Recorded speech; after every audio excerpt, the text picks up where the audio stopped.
Everybody wants something. Middle finger in the air, no fist pump. And me, Shawnee Wiz, got this bitch jumping.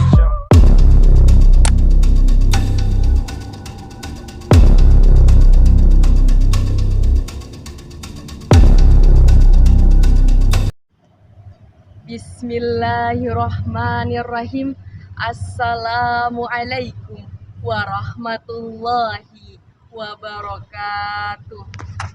Alhamdulillah, alhamdulillahilladzi ja'alal qalama lil kitabah wal kitabatu lil ma'rifah wal ma'rifatu lil ibadah wal ibadatu lillahi ta'ala. Wassalatu wassalamu ala asyrafil anbiya'i wal mursalin wa ala alihi wassahbihi ajma'in. Amma ba'du. Puji syukur kita hadiahkan kepada Allah Subhanahu wa taala atas nikmat iman, Islam dan ihsan dengan mengucapkan alhamdulillahirabbil alamin. Salawat beriringkan salam tak lupa kita hadiahkan kepada baginda besar kita yakni Muhammad sallallahu alaihi wasallam dengan melafazkan Allahumma sholli ala Sayyidina Muhammad wa ala ali Sayyidina Muhammad. Sebagai umat muslim tak perlu berupaya untuk menjadi orang yang ditakuti apalagi yang disegani, tetapi jadilah orang yang bermanfaat bagi siapapun di sekeliling diri kita. Oleh karena itu, marilah kita sama-sama mewujudkan jiwa kepemimpinan dalam diri kita untuk menginspirasikan bagi yang lainnya. Lantas, bagaimana caranya? Oleh karena itu, izinkan saya menyampaikan pidato yang berjudul Menjadi Manusia yang Bermanfaat. Rasulullah Shallallahu Alaihi Wasallam bersabda, "Khairun nasi anfa'uhum linnas," yang artinya sebaik-baiknya manusia ialah yang bermanfaat bagi yang lainnya. Hadis riwayat Tabrani.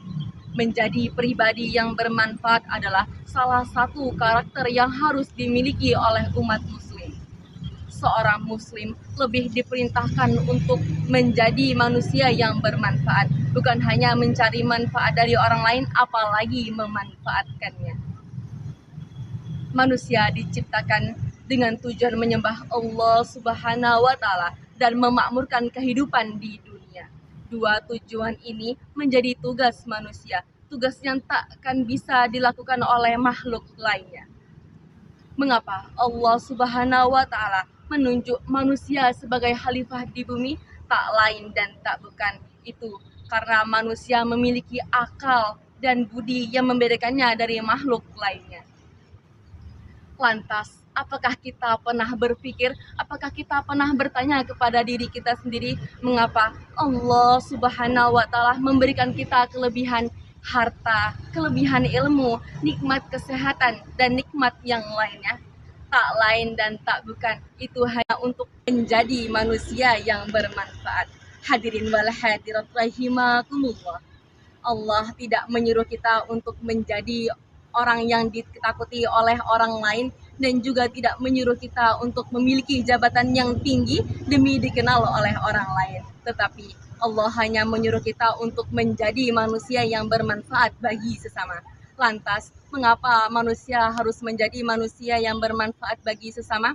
Allah Subhanahu wa taala menakdirkan manusia sebagai makhluk sosial, makhluk yang takkan bisa menyelenggarakan kehidupannya sendiri.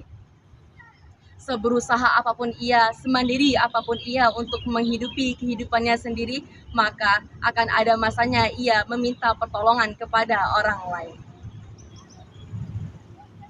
Allah Subhanahu wa taala berfirman dalam surat Al-Maidah ayat 2 yang artinya, "Dan tolong menolonglah kamu dalam hal kebaikan, dan janganlah kamu tolong menolong dalam hal keburukan dan pelanggaran, dan bertakwalah kamu kepada Allah Subhanahu wa taala sungguh azab Allah sangat berat." Penting untuk kita ingat bahwa segala apapun yang kita lakukan di muka bumi ini akan kembali kepada pelakunya. Apabila kita melakukan hal kejahatan, maka suatu hari nanti akan mendapatkan ganjarannya. Dan apabila kita melakukan hal kebaikan, maka suatu hari nanti akan mendapatkan hal kebaikan dari orang lain. Maka dari itu, marilah kita sama-sama sebagai umat muslim untuk fastabiqul khairat. Putih-putih bunga melati, harum mewangi di pagi hari. Pidato saya cukup di sini. Jika rindu harap hubungi. Unzur makola wala tanzur mankola wala tansa man amamakum jami'an. Wassalamualaikum warahmatullahi wabarakatuh.